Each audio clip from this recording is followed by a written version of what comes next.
Today, meet three people who've experienced intense conditions of solitude. A contestant on the reality show Alone lasted 89 days in the Canadian wilderness. How did she feel like she stayed connected with her family?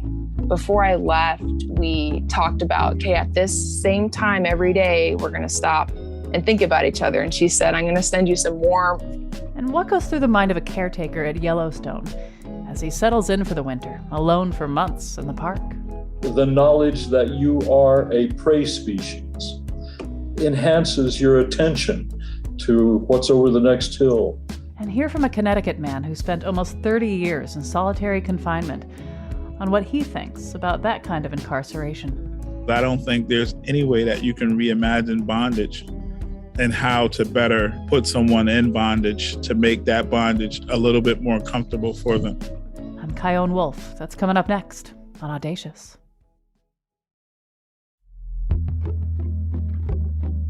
From Connecticut Public Radio in Hartford, this is Audacious. I'm Chion Wolf. Ask someone how they feel about solitude, and their answer will probably tell you a lot about them. Maybe they contract and recoil at the thought of being pinched off from society.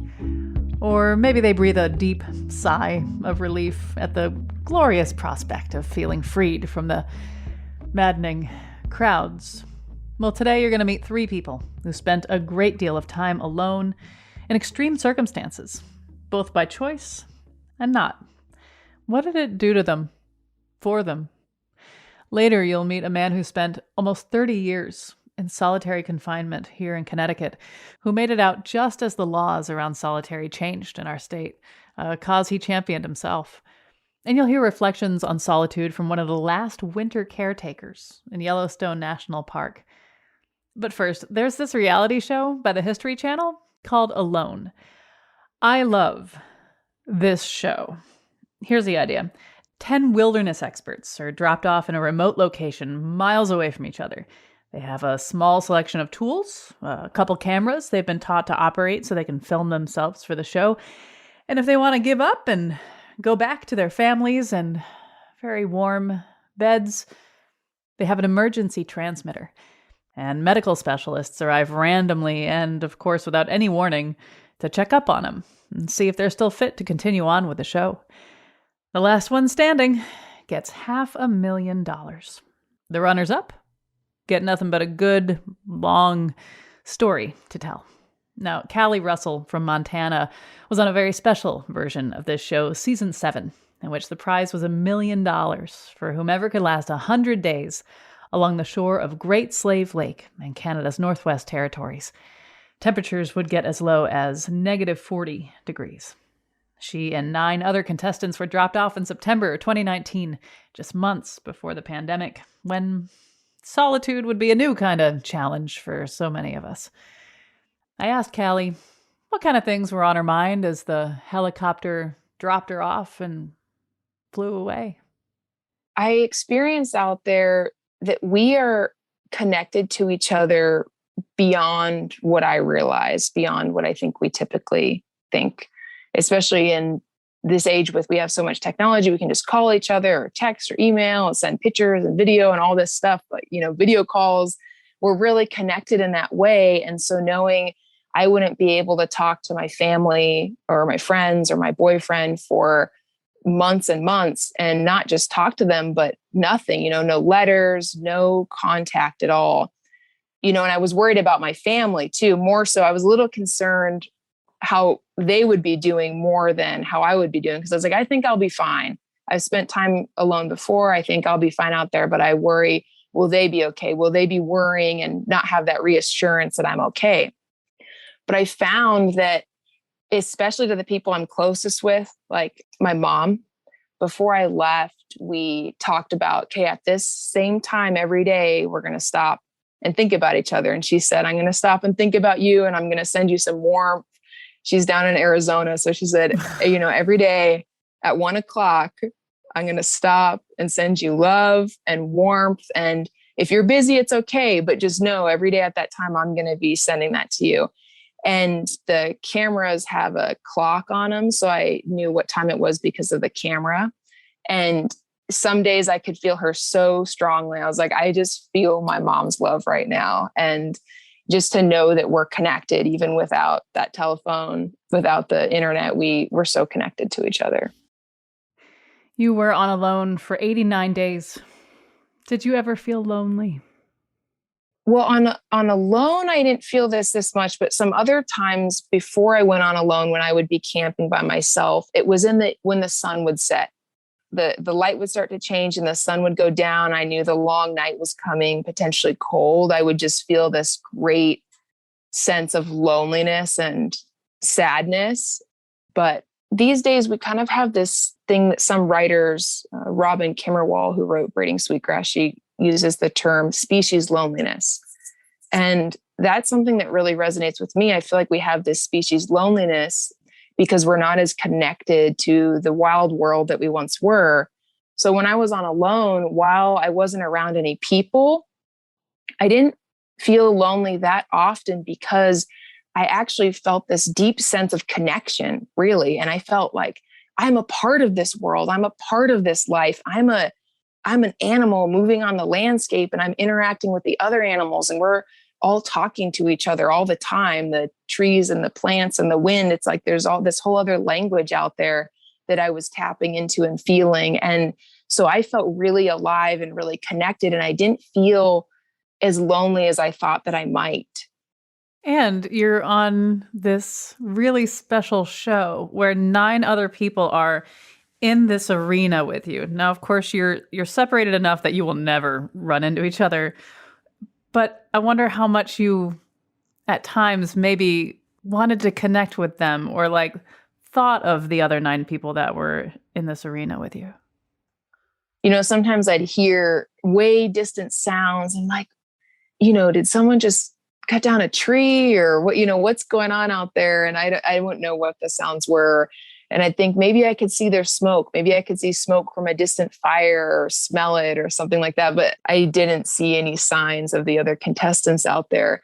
But I would, there was a lot of camaraderie on our season. And we spend about a week at this base camp before they all drop us in our spots by helicopter. And a lot of us became really close, late nights around the fire talking about what brought us to that moment in life and these things. And so I would find myself thinking of the other contestants who were becoming my friends and hoping they were okay out there, because especially when it would get really cold or a big storm would be rolling in and it would be windy and the snow would be whipping up, I'd be like, gosh, I hope everybody's okay out there. I hope they have firewood. I hope they have food, because we're apart and separated, but we're also kind of going through a similar situation. Of course, on Alone, you are taught how to film yourself, and you're given the cameras that you need, and that's a whole other conversation. But I wonder how much the cameras acted kind of like as friends. You know what I mean? Yes. Yeah, the producers that teach us how to do the show, because this is a really interesting show in that there's not a camera crew out there. And so it is all self-shot, but they're asking these, wilderness type people, these rural folks that don't really know how to film a show, basically giving it to us and be like, you guys are basically responsible for filming the show. Like what you film is the show or isn't the show, was a challenge in some ways, because I'm trying to survive. So taking time to talk to the camera wasn't always the best use of time. But as far as this spiritual experience, I guess, it really added this layer of talking it all out all the time and sharing, really like these deep shares with this camera and this sort of element of surrender too. Like, I don't really know who's going to watch this or what parts of these are going to be sharing with people, but just putting it all out there on the camera, just knowing somebody will see it, and knowing even though most, 99% of what is filmed isn't aired on the show, but knowing there's that one editor that has to sit through all the footage and will see that and will listen to that. It was this interesting thing of speaking to that person and knowing someone's going to listen to this. And even though they aren't going to listen to it right now, they will eventually. And so it was connecting me with the wider world of people. There are times during the show where some people come around for medical checkups and they come without warning, right? And all of a sudden, after however many days of total and utter solitude, you are surrounded by a couple people who are wearing very clean clothes and their bellies are probably full of delicious food. What was it like suddenly being around people for just a little bit of time and then they just go? The med checks were really interesting because it was weather dependent on when they would come, but it was, every 10 days or every 2 weeks or something. So it was enough time to really drop into this particular state of being. Some participants really liked getting that just little bit of human interaction. I didn't like it at all because it would throw me off of my game, I guess, or just not really game, but it would pull me out of the mental place that I was in, because I was really dropping in deep with that land and the experience. And then the people would come in. So there's an engine, whether it's a boat or a helicopter, a helicopter would land in camp and whip everything up and like blow away all the tracks. And then these people come out and there's a medical person asking questions, okay, what have you eaten? Like, when did you go to the bathroom last? Like, do you have any, injuries? All these questions. And then there's other people that are like grabbing the batteries and the memory cards and, okay, is the camera working and all this stuff. And it's just like this whirlwind of activity. And then they leave and they're gone. And also my senses are so alive. I can smell everything on the people as I smell all their lotions and laundry detergents and what they ate for breakfast. And like I can just smell all this new information coming in, and then they leave. And it's like, I have to just process all of that for a while. And it would take me a few days to kind of get back into the place that I was. And so the med checks were challenging for me. Being alone when things are difficult is really tough. I'm sure there were times you very much wished you had your mom with you, but when things happen that you kind of want to celebrate, like basically any time you killed an animal. I'm feeling hungry. I hope we got something today. I hope. Oh my gosh. There's a rabbit in one of my snares. Oh my gosh. The snare got him perfectly around the neck. I am so grateful for this rabbit. Oh my gosh. Nobody was there to celebrate with you, right? So how did that affect you, not being able to share your joy with anybody? Oh, that's such a good question.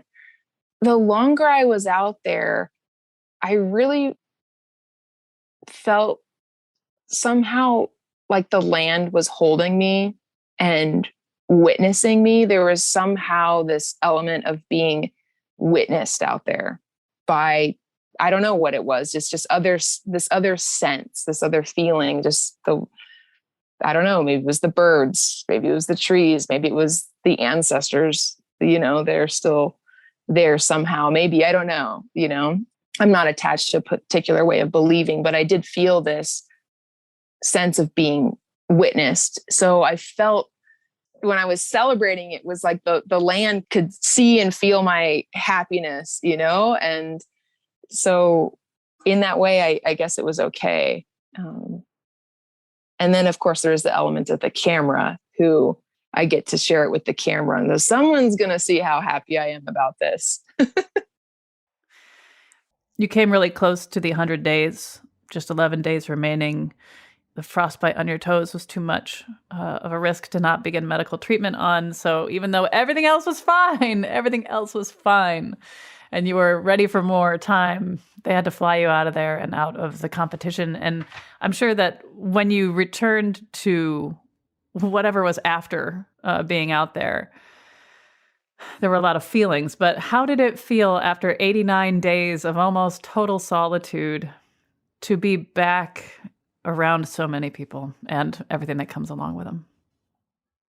For me, integrating back into society was actually way harder than being out on the land, because it is so jarring. It's so different to come back into the society that I come from.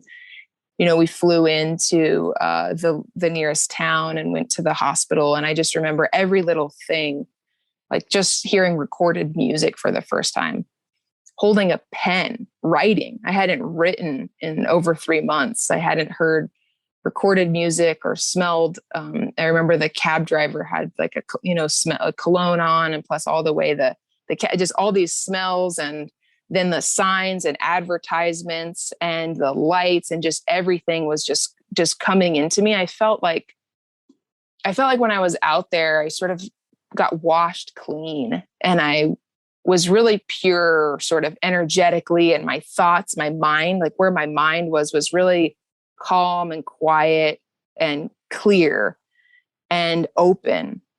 And then coming into the town was like all this stuff was coming in, and I couldn't not let it in. And just that, even just seeing a sign or seeing a billboard, it's like everything was becoming a part of me and like becoming part of me.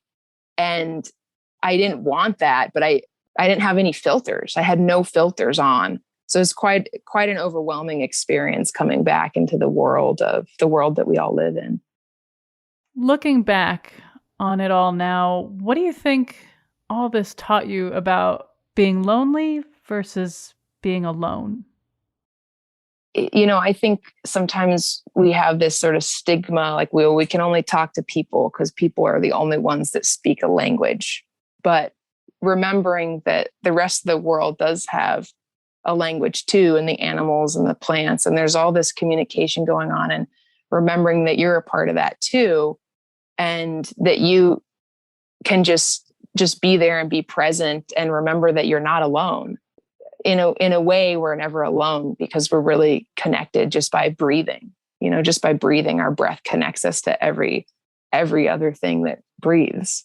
And it's kind of powerful to think about that. Why do you think you're so drawn to solitude? For me, I want to go spend time alone so I can be a better person, so I can be a better family member, be a part of a community. And I think that we really, as humans, can gain a lot of wisdom and insight about ourselves when we do spend time alone. And then that makes us better when we are with people, when we are, part of a group or a community. And so I see the value in alone time to build better communities and more close-knit relationships with family and friends, because if I'm a more self-aware person, which I feel like I gain more self-awareness by alone time, then I can be a better person for the people that I ultimately spend the most time with. Well, Callie Russell, thank you for talking with me. Thank you so much. It was quite an honor. When we get back, in the dead of winter, alone for acres, what goes on in the mind of one of the last winter caretakers at Yellowstone? Being out alone in grizzly country sharpens your consciousness. Plus, what it's like being in solitary confinement for almost 30 years. It's a place where there's really no weapons involved to harm an individual. It's just all psychological. It's all what's going on in that person's head. And then that person reaches his or her breaking point. I'm Kyone Wolf. This is Audacious. Stay with me.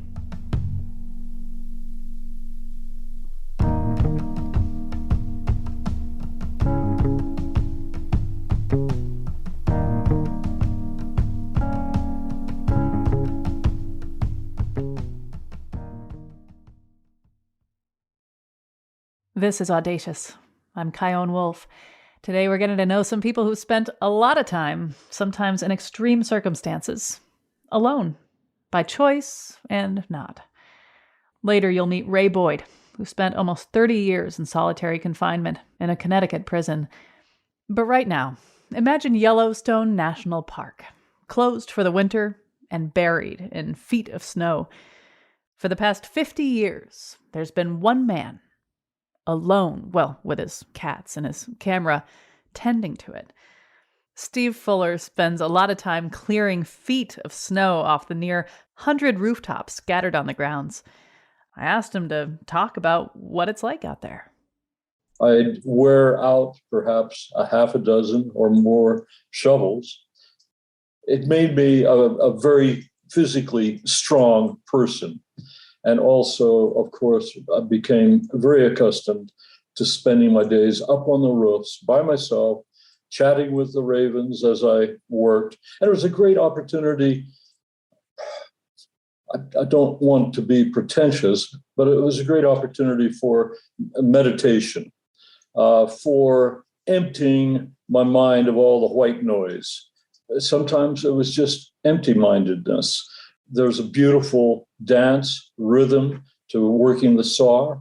There's a great craft to cutting and removing snow, which gave me great pleasure. And there was what I called the song of the saw. As you swung it to cut the upright freezer-sized blocks, it made a noise, the music of the saw. I was easily able to evade thinking about worldly things. And it extended further in terms of being totally out of contact with the maddening crowd. You know, there's the external racket, the external white noise, and then there's the internal racket, the internal white noise, and the opportunity to escape both. Yeah, you remind me of something that my wonderful producer, Jessica, she's a poet. She loves words, and she looked into the origins of the word alone. And it goes back to circa 1300 when two Old English words, all and Anna, were put together. And this is the part that I love. It literally means wholly oneself, alone. So I'm wondering, when you are alone, well, joined by lots of beautiful sounds and wildlife, but when you are alone, do you feel more wholly yourself? Yes. Being alone, the social persona, the social mask becomes irrelevant. Sometimes being alone during difficult times in my life here in Yellowstone, you know, I've looked deeply into the dark hole of my shadow, you know, looking back on maybe the thoughtless things one did in their youth, the perhaps hurtful things inflicted on others. Nothing profound, but an opportunity to look into who I was, who I'd become. You know, looking back into my childhood, and that was an opportunity I think I would not have had other than the environment in winter in Yellowstone. You know, I'm very fond of people, but I've always believed that I have a wonderful balance. In the summer, I'm extremely engaged, overseeing a maintenance crew of 25 very different sorts of men, very engaged with the social work world. And then comes winter. Everybody goes away. The park closes down. I can drive 40 miles to town and never pass another vehicle. So there's a real flip-flop of extremes, from frazzled social engagement to nil social engagement, other than with my cats. Right before you're about to be alone again, do you have any traditions before this winter season starts? Historically, I enjoyed having horses for 25 years earlier in my life in Yellowstone. And I had the horse love of my life for 20 years.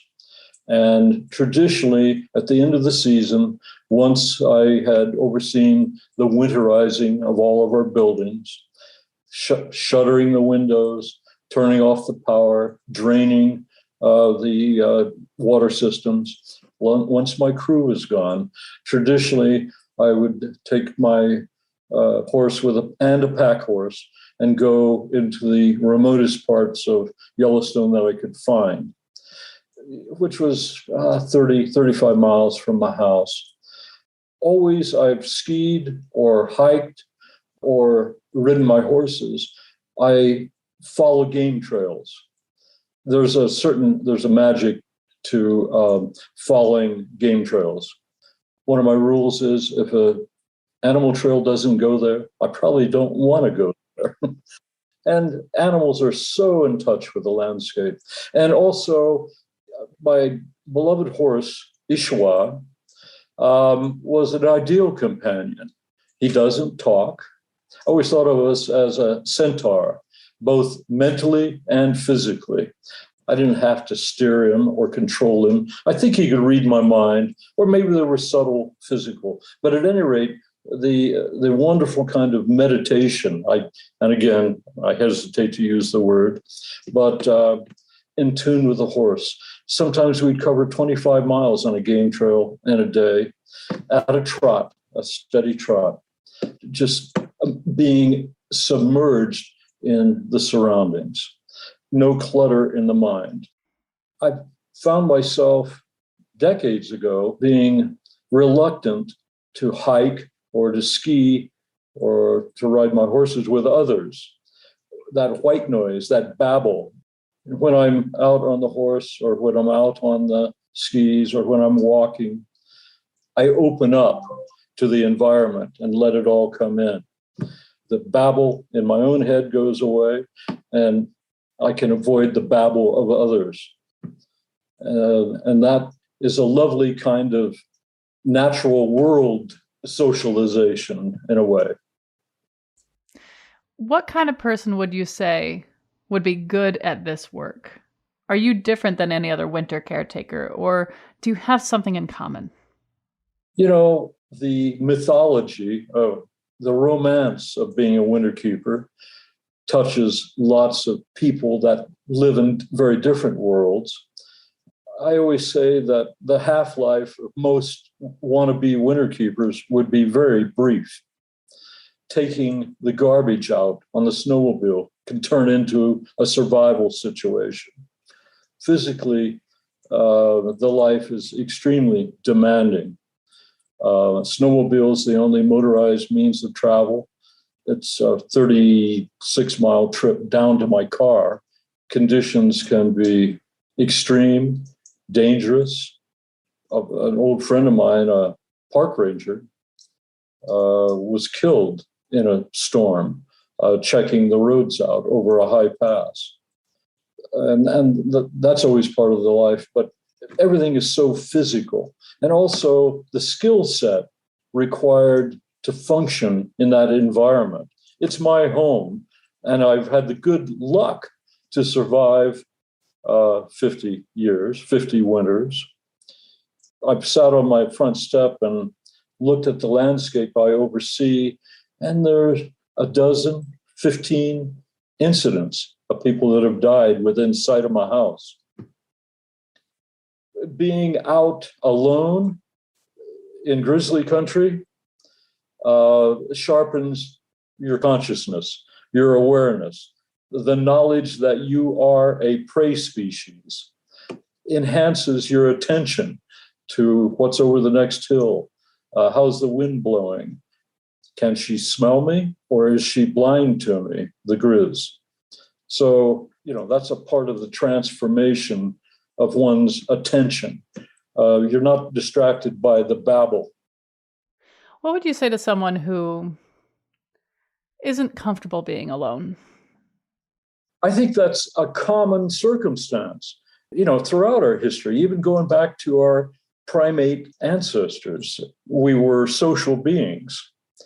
But still, many of us fear silence. Many of us fear being alone with ourselves. I'm not sure why, but I sense that it's common, maybe almost universal in modern urban world. The necessity that many people find to have music or BBC or some kind of constant white noise, the television always on, even if they're not engaged or watching it. It seems to me that it's a barrier to any kind of insight or thoughtfulness about these critical, during our brief time on the planet alive. It's an opportunity that many people ignore to communicate and to come to some kind of understanding of themselves. Maybe it's a numbness that makes it possible to live in these ghastly environments that most of us live in. And I guess that's my perception of urban environments: crowding, speed, distractions, congestion. It requires a certain degree of shutting down your perceptions. And I think of it as numbness. Steve Fuller, thank you very much for all you do and for talking with me. My pleasure. After the break, what's it like being home in the backyard on a beautiful spring morning after almost 30 years of solitary confinement? The birds were amazing. I got to wake up to birds chirping. It was something that you don't hear being in a facility that has you can't open a window for 29 years. That was my hardest part of being incarcerated, being removed from nature. I'm Kyone Wolf. This is Audacious. Be right back.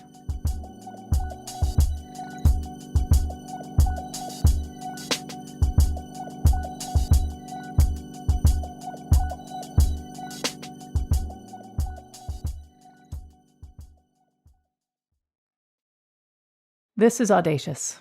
I'm Kyone Wolf.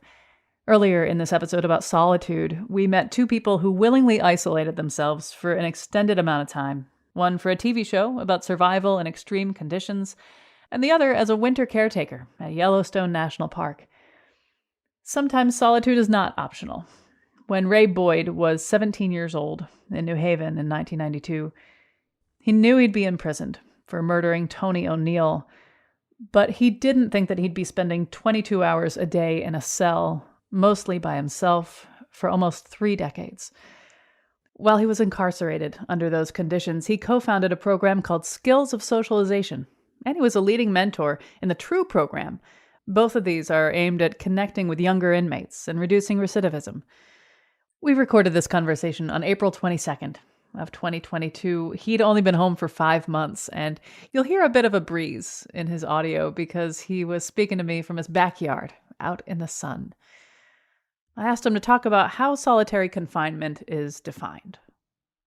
The department has found a way to play semantics with what solitary confinement is and what it isn't, based upon words. So they'll say they'll use terms like administrative segregation. They'll use terms like close custody. But when they use the term general population, it's not supposed to be associated with solitary confinement. And I was housed in Cheshire. And Cheshire is 1 hour a day a rec in the morning and 1 hour a day a rec at night, which means that you're in your cell 22 hours a day, which is solitary confinement. However, for the general public, they have to use these words to define and separate what solitary confinement is, because they don't want the general public to see the torture that goes on a daily basis within general population.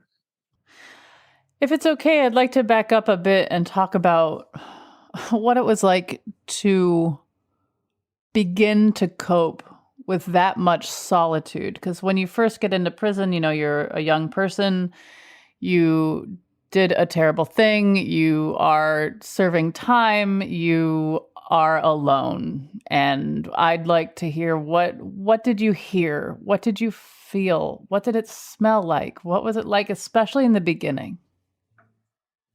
A lot of times it's just, it's kind of hard to describe in a sense, because there's so much going on in such a little space. There's so much going on in your head as you fight and struggle to maintain your sanity around individuals that you're watching succumb every day. So, I mean, the smells could range from anywhere to limonol to bleach to fecal matter on any given day, because you don't know who has become a victim of a psychological warfare, that goes on in places of solitary confinement. And I say psychological warfare because it's a place where there's really no weapons involved to harm an individual. It's just all psychological. It's all what's going on in that person's head. And then that person reaches his or her breaking point. Or you'll smell fresh paint one day because they've used so much bleach and pine to eradicate the fecal matter from the walls or the doors that they sandblasted the paint off the wall. So now that whole cell needs a fresh coat of paint. So it's very difficult to describe, and I'm getting kind of emotional as I think back to it because there's also trauma that's associated with it. Reliving those whole experiences, reliving those smells, and having to be able to describe them and depict them to you. It's something that the public is so far removed away from, but they need to be so close to because a lot of these individuals are returning back into the community. And we always talk about we want better individuals coming back into our community after they have served their time and paid their debt to society, but they're being released worse than they were before they went in. And it's not in a sense where they're going there to become a better criminal. They're going there and driven into mental insanity. This place is designed to break people mentally. The windows were designed to where you can only look out the window. You couldn't look to your left. You couldn't look to your right. You only look straight ahead. And straight ahead was, you didn't see a flower. You didn't see a tree. You didn't see a piece of grass that came through a crack in the wall. You just seen a gray wall. So can you imagine just being somewhere so far removed away from society and the normal things of nature that you succumb to some type of psychological breakdown?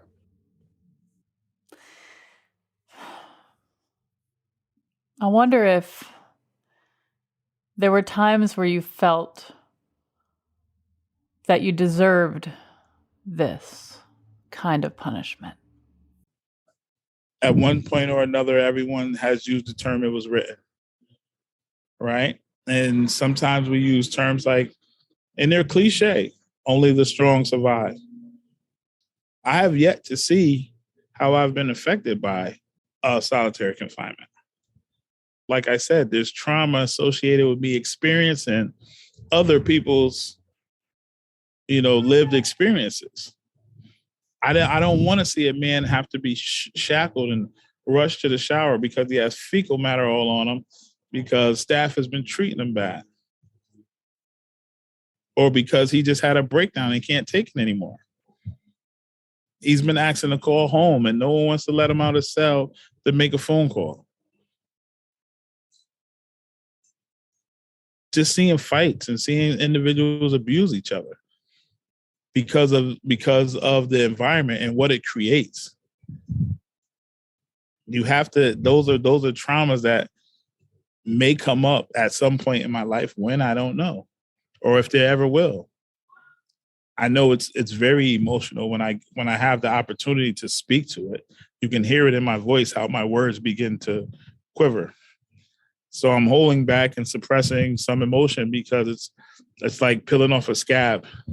You peel a scab and you get to the part where the flesh is raw, and that's where it hurts. So you don't want to peel no more. So you change the subject. Well, if you at any point want to say, next question, okay. No, I'm all right. And this is one of my reasons for committing myself to the Stop Solitary CT movement, because I know the retribution that goes on for guys that try to speak out from the inside. And I told the guys that once I got out, I would do everything in my power to be a voice for the people. I've lived it. I know what it is. And like I said, it's semantics on the DLC part to say that general population is not solitary confinement. Yeah, we have northern closed, but solitary confinement still exists within the Department of Correction. They move they have individuals that are on chronic discipline in a unit with guys that are quote unquote general population that still suffer from extreme isolation.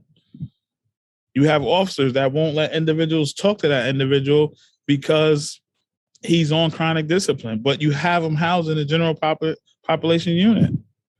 Imagine what that does to the human psyche when you have someone that's so power struck, he's telling you, you can't talk to a person that you're looking right at unless you want a disciplinary report yourself. Did you ever feel like in solitary confinement that you were losing your mind? Yes, because I mean, you start to contemplate, you start to think. I think if anyone says that they went there and it came out unscathed, or they never thought that, like, you know, what am I doing here? Or you think, like, should you do something worse while you're there? You know, those thoughts are always crossing one's mind. You just have to have balance and not be able to react to the negative thoughts. Throughout your time, did you find better ways of coping with solitary? You know, like if you imagine how it felt when you first got in there and there was sort of the shock to the system, to your system, versus the day that you got out. What does Ray on the day he got out know that Ray on day one didn't in terms of coping with solitary confinement? Oh, I definitely wouldn't have got involved in the things that ultimately led me there. Like everything that I do now on the outside is for preventative measures. We've seen the effects of mass incarceration.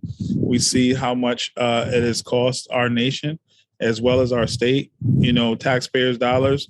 So now, because we see that it has had such an effect on us, we're trying to reimagine prison. I'm against it because I don't think there's any way that you can reimagine bondage and how to better put someone in bondage to make that bondage a little bit more comfortable for them. Am I against individuals serving time for crimes that they commit? In fact, no. I think that they should have to serve out time, but it's just not in me to find out how to reimagine what that looks like.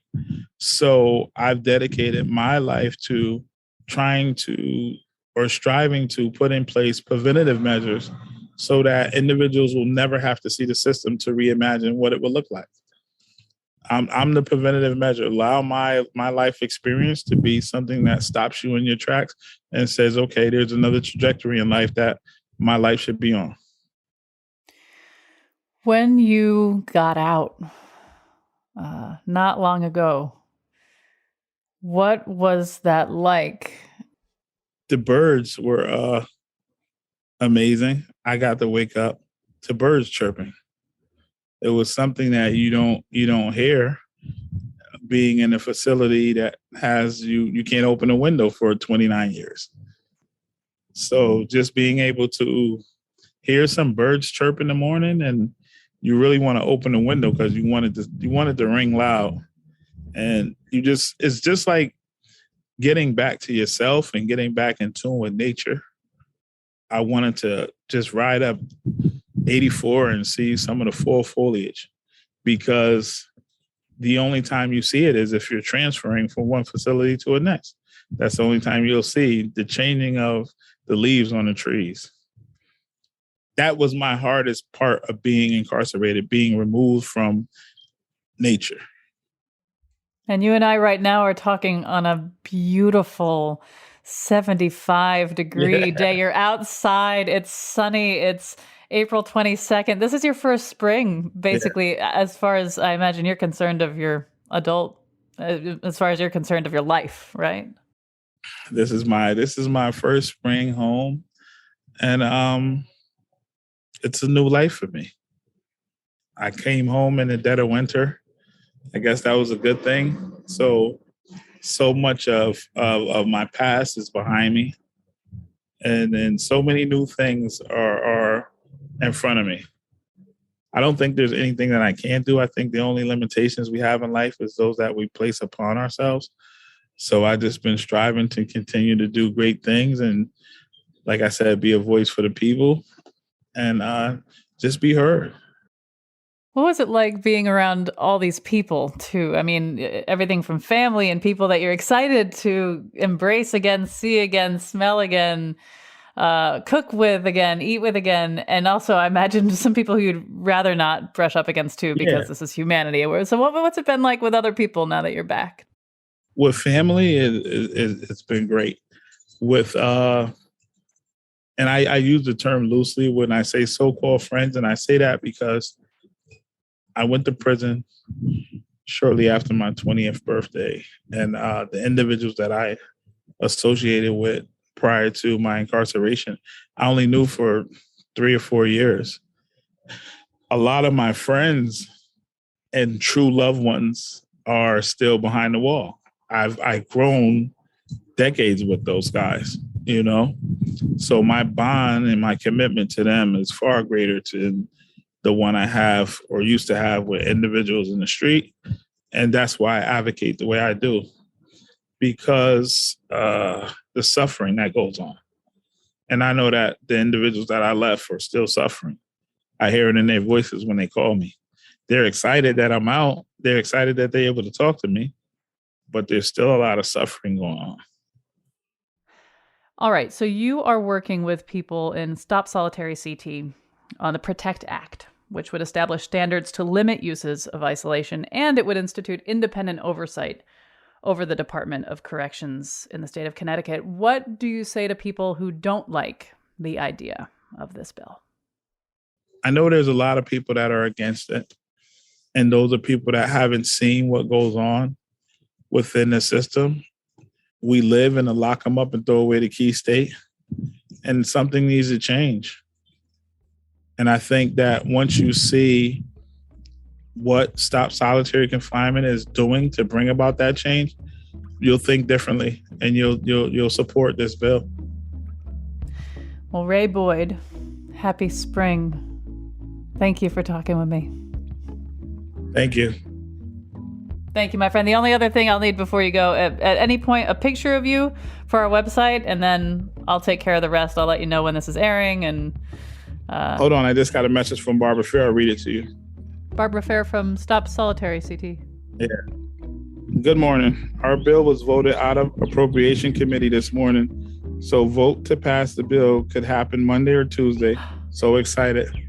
For the PROTECT Act? Yeah, for the PROTECT Act. How you feeling? I'm feeling great. I'm feeling great. This is just got to me from great news.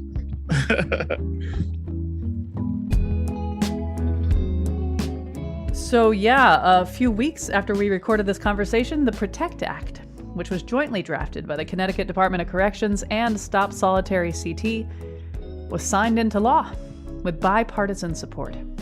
Isolated confinement now isn't allowed to be used for more than 15 consecutive days or for 30 days total within a 60-day period. And now, as a result of this law, there's more transparency and independent oversight over Connecticut state prisons and jails. You can head on over to ctpublic.org/audacious, where we'll have a link to the book that Ray Boyd wrote, Mind Over Matter, How I Became the Model Inmate. You'll also find photos that Steve Fuller took during his winters at Yellowstone, and a link to the History Channel website, where you can watch and fall very much deeply in love with the TV show Alone. Audacious is always lovingly produced by me, Jessica Severin DeMartinez, and Katie Tolarski at Connecticut Public Radio in Hartford. Special thanks this week to Todd Wilkinson from Mountain Journal for putting us in touch with Steve Fuller. Subscribe on whatever app your thumb reflexively goes to on your phone when you want to listen to a podcast, and you'll see some other episodes. Like, if you really liked this one, and I know you did, you might really like the one we did about vows of silence. You'll hear the voice in my head as I tried it for a week, and we talked with one guy who didn't speak, with the exception of one time, for 17 years. And thanks for leaving us a review on Apple Podcasts. That really helps people find us. And you can send me your ideas and thoughts and poetry to Kyone Wolf on Facebook, Instagram, and Twitter, or send an email to audacious@ctpublic.org. Thanks for listening.